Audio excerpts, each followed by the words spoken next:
Hi, welcome Tamil mix. இன்றைக்கி நம்ம 610 நியூஸில் ரொம்பவே இன்ட்ரெஸ்டிங்கான ஒரு 6 ஹாட் நியூஸை உங்களுக்காக எடுத்துகிட்டு வந்திருக்கேன். அது என்ன அப்படிங்கிறத பார்க்குறதுக்கு முன்னாடி நீங்கள் என்ன நம்ம சேனல் இன்னும் சப்ஸ்கிரைப் பண்ணாக்கா கீழே இருக்கிற ரெட் பட்டன் ப்ரெஸ் பண்ணி சப்ஸ்கிரைப் பண்ணிக்கங்க. பக்கத்தில் இருக்கிற பெல் ஐக்கான் ப்ரெஸ் பண்ணி ஆல் அப்படிங்கிற ஆப்ஷன் கிளிக் பண்ணிக்கங்க. அப்போ தான் டெய்லி நான் அப்டேட் பண்ணுற வீடியோ உங்களோட நோட்டிஃபிகேஷனுக்கு சேரும். இப்போ வாங்க வீடியோக்குள்ளே போகலாம்.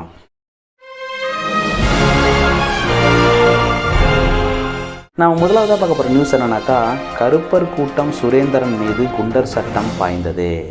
கொஞ்சம் நஞ்சம் ஆட்டமாடா ஆடினீங்க. யார்கிட்ட வச்சுக்கக்கூடாதோ அவர்கிட்ட போய் வச்சுக்கிட்டீங்க. அதாவது பார்த்தோன்னாக்கா, இவங்க இதுக்கு முன்னாடி ஏகப்பட்ட கடவுள்களை இழிவாக பேசியிருக்காங்க. என்னென்னமோ புராணங்கள்லாம் பார்த்தோன்னாக்கா அவங்களோட யூடியூப் சேனலில் போட்டிருக்காங்க. அப்போல்லாம் இவங்களுக்கு எதுவுமே ஆகலை.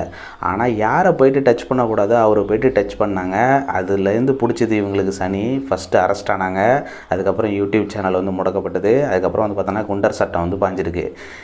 முருகனை வச்சு செய்யணும் அப்படின்னு இவங்க முடிவு பண்ணி கந்தசஷ்டி கவசத்தை பகுத்தறிஞ்சாங்க. ஆனால் இப்போ என்ன நடந்துகிட்டு இருக்குனாக்கா, முருகன் தான் இவரை வச்சு செஞ்சுக்கிட்டு இருக்காங்க. அதுதான் உண்மை.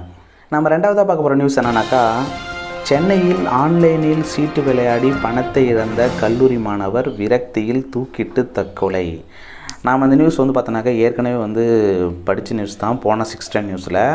அதாவது இவங்களோட கான்செப்ட் நம்ம கையில் இருக்கிற பணத்தை யாரோ போயிட்டு சீட்டாடி விளாண்டு தோத்தாக்கா, அப்போ பார்த்தோன்னா போலீஸு அரசாங்கம் எல்லாமே பார்த்தோன்னா நம்மளை கேள்வி கேட்கும். நீ சூதாடி உன்னோட குடும்பத்தை நடுத்தருவில் நிப்பாட்டிட்ட அப்படின்னு சொல்லி நம்மளை கேள்வி கேட்கும். இதே ஆன்லைனில் நம்ம அக்கௌண்ட்டில் பணம் போட்டு விளாண்டாக்கா நம்மளை இந்த அரசாங்கம் எதுவுமே கேட்காது. அந்த ஒரு விஷயத்தினால தான் பார்த்தோன்னாக்கா இன்றைக்கி இந்த பையன் தூக்கிட்டு தற்கொலை பண்ணியிருக்கான். இந்த ஆன்லைன் ரம்மி, அதாவது ரம்மி, இதை நீங்கள் எங்கே விளாண்டாலுமே அது சூது தான். நீங்கள் போய்ட்டு நேராக விளாண்டாலும் சூது தான், அதை ஆன்லைனில் விளாண்டாலும் சூது தான். இங்கே வச்சு விளாண்டாலும் பணம் தான், அதில் வச்சு விளாண்டாலும் பணம் தான். அப்படி இந்த அரசாங்கம் நல்ல முறையில் இந்த ஒரு இதெல்லாம் ஒரு கட்டுக்குள் கொண்டு இந்த ஆன்லைனில் நடக்கிற ரம்மியையும் கட்டுப்படுத்தியிருந்தாக்கா இப்போ பார்த்தோன்னா இந்த மாதிரி ஒரு விஷயம் நடந்திருக்காது. சில ஏரியாலலாம் பார்த்தோன்னாக்கா இப்போவும் இந்தியாவில் ஆன்லைன் ரம்மி விளையாட முடியாது. தெலுங்கானாவில், எக்ஸாம்பிளுக்கு தெலுங்கானாவில் எடுத்துக்கிட்டோன்னாக்கா, அங்கே ஆன்லைன் ரம்மி விளையாட முடியாது. அங்கே உள்ள சிக்னல்லேருந்து ஆன்லைன் ரம்மி விளையாடவே முடியாது. அந்த மாதிரி அவங்க கண்ட்ரோல் பண்ணுறப்ப நம்ம தமிழ்நாட்டிலையும் கண்ட்ரோல் பண்ண முடியும் அப்படிங்கிறது தான் உண்மையான விஷயம். நான் மூணாவதாக பார்க்க போகிற நியூஸ் என்னன்னாக்கா, ஒரு இலவச மாஸ்க் விலை ரூபாய் 6.45. அமைச்சர் ஆர்பி உதயகுமார். ரேஷனில் இலவசமாக கொடுக்கும் மாஸ்க் ரூபாய் 6.45க்கு கொள்முதல். அமைச்சர் ஆர்பி உதயகுமார். ரேஷன் கடைகளில் ஆகஸ்ட் 5 முதல் இலவச மாஸ்க் விநியோகம். இது பார்த்தோன்னாக்கா வரவேற்கத்தக்க ஒரு விஷயந்தான். ஆனால் பார்த்தோன்னா நான் என்னை பொறுத்த வரைக்கும் பார்த்தோன்னா இது ஒரு லேட்டான விஷயம். ஏன்னாக்கா கொரோனா பரவ ஆரம்பித்து நம்ம பார்த்தோன்னா இப்போ கிட்டத்தட்ட ஏப்ரல், மே, ஜூன், ஜூலை 4 மாதம் ஆகிடுச்சு. இப்போ தான் பார்த்தோன்னாக்கா இவங்க கண்ட்ரோல் பண்ணுறதுக்காக நமக்கு மாஸ்க்கே கொடுக்க போகிறாங்க. அப்படின்னாக்கா அப்போ இவ்வளோ நாளாக மாஸ்க் தேவைப்படாதா நமக்கு அப்படிங்கிற ஒரு கேள்வி நமக்குள்ளே வருது. இவங்க இதெல்லாம் பார்த்தோன்னாக்கா முன்னாடியே பண்ணியிருக்கணும். முன்னாடியிலேருந்தே மாஸ்க் கொடுக்குறது இதெல்லாம் இப்போ எக்ஸாம்பிளுக்கு சிங்கப்பூர் எடுத்துக்கிட்டோம்னாக்கா, அவங்க அடுத்த 10 நாள்லேயே பார்த்தோன்னா எல்லாருக்குமே மாஸ்க்கை கொண்டு போய் சேர்த்துட்டாங்க, சானிடைசரை கொண்டு போய் சேர்த்துட்டாங்க, எல்லாத்தையும் கொண்டு போய் சேர்த்துட்டாங்க. அந்த மாதிரி இந்த அரசாங்கங்கள் நிறைவேற்றியிருந்தாக்கா இன்றைக்கி தேவையில்லாத இதர மருத்துவ செலவுகள்லாம் பார்த்தோன்னா கொஞ்சம் குறைஞ்சிருக்கும். இந்த ப்ரிவென்ஷன் அப்படிங்கிறது, அதாவது வருமுன் காப்போம் அப்படிங்கிற இந்த ப்ரிவென்ஷன் மெட்டீரியலான இந்த மாஸ்க்கு, சானிடைசரை நம்ம இன்னும் கொஞ்சம் முன்னாடியே சேர்த்துருந்தாக்கா இன்னும் கொஞ்சம் பெட்டரான ரிசல்ட்டை நம்ம எதிர்பார்த்துருக்கலாம்.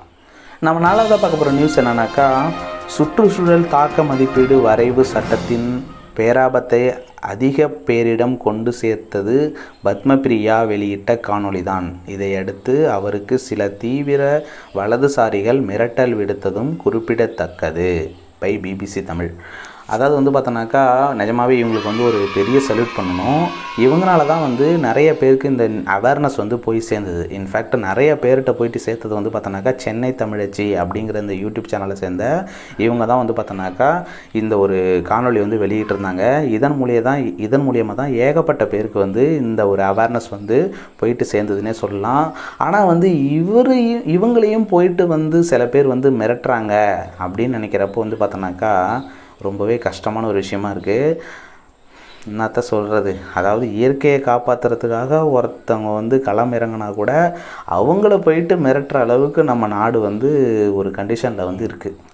நம்ம 5வதாக பார்க்க போகிற நியூஸ் என்னன்னாக்கா, டிஆர்பி ரேட்டிங்காக தற்கொலை அளவிற்கு தூண்ட வேண்டாம் நடிகை ஓவியா. இவங்க வந்து ரொம்ப உத்தம புருஷி அப்படிங்கிற மாதிரி இப்போ வந்து இந்த விஷயத்த வந்து வெளியில் சொல்கிறாங்க. இவங்க பிக் பாஸ்லேருந்து வெளியே வந்து பார்த்தோன்னாக்கா 2-3 வருஷம் ஆகுது. அவங்க வெளியில் வந்தோன்னே சொல்லியிருக்கலாம், இல்லை பிக் பாஸில் இருக்கிறப்பயே சொல்லியிருக்கலாம், இல்லை அந்த ஃபங்க்ஷன் நடந்தப்போ சொல்லியிருக்கலாம். அப்போல்லாம் வந்து பார்த்தோன்னாக்கா இவங்க விட்டுட்டு 2-3 வருஷம் கழிச்சு இப்போ வந்து பார்த்தோன்னாக்கா இவங்க வந்து என்ன சொல்லியிருக்காங்க, டிஆர்பி ரேட்டிங்காக தற்கொலை அளவிற்கு தூண்ட வேண்டாம். இதெல்லாம் என்ன நியூஸ்? இதெல்லாம் எல்லாத்தையும் வந்து அவங்க அந்த பிக் பாஸை வச்சு எவ்வளோ ஃபேம் ஆக முடியுமோ அந்த அளவுக்கு வந்து இவங்க வந்து ஃபேம் ஆகிடுவாங்களாம், ஃபேமஸ் ஆகிடுவாங்களாம். அதுக்கப்புறம் வந்து பார்த்தோன்னாக்கா அந்த பிக் பாஸை வந்து இப்படி வந்து பேசுவாங்களாம். இது என்ன நியாயம் இருக்குது? அதில் ஏதாச்சும் தப்பு இருந்தாக்கா நீங்கள் வந்து அன்றைக்கே பேசியிருக்கணும். அதை விட்டுட்டு 3 வருஷம் கழிச்சு அன்றைக்கி வந்து என்னையும் இப்படி தான் பண்ணாங்க அப்படின்னு சொல்கிற மாதிரி இருக்குது உங்களோட அந்த ஒரு விஷயம். நம்ம 6வதாக பார்க்க போகிற நியூஸ் என்னன்னாக்கா, மத்திய அரசின் EIA 2020 வரைவு அச்சுறுத்தலாக அமைந்திருக்கிறது நடிகர் கார்த்திக். நிஜமாகவே வந்து பார்த்தோன்னா கார்த்திக் வந்து ஒரு மிகப்பெரிய கிளாப் பண்ணணும். முதலாக வந்து நடிகர் அப்படிங்கிற அந்த ஒரு கேட்டகரியில் வந்து இவர் தான் வந்து பார்த்தோன்னாக்கா இதை பற்றி பேசியிருக்கிறாரு. இவர் பேசுனதுலேருந்து இன்னும் கொஞ்சம் பேர் இதை பற்றி பேசுவாங்க அப்படின்னு வந்து நாம் வந்து நம்பலாம். இதுக்கடுத்து வந்து எல்லோரும் கொஞ்சம் கொஞ்சம் பேச ஆரம்பித்தாக்கா, என்ன தான் வந்து மக்கள் எல்லோரும் சேர்ந்து பேசினாக்கா அதை வந்து இந்த அரசாங்கம் வந்து கண்டுக்காது. ஒரு ஆக்டரோ வேறு யாராச்சும் வந்து அரசியல் தலைவர்களோ வந்து இதில் ஈடுபட்டு பேசினா மட்டும்தான் இந்த அரசாங்கத்துக்கு வந்து எப்பயுமே காது கேட்கும். அந்த வகையில் வந்து கார்த்திக் அவர்கள் வந்து பேசியிருக்கிறது ரொம்பவே வந்து ஒரு பாசிட்டிவான நியூஸாக வந்து பார்க்கப்படுது. இந்த வீடியோ உங்களுக்கு பிடிச்சிருந்தாக்கா லைக் பண்ணுங்கள், மறக்காமல் உங்கள் ஃப்ரெண்ட்ஸோட இந்த 610 நியூஸை ஷேர் பண்ணுங்கள். நாளைக்கு உங்களை இன்னொரு வீடியோவில் வந்து பார்க்குறேன். பாய்.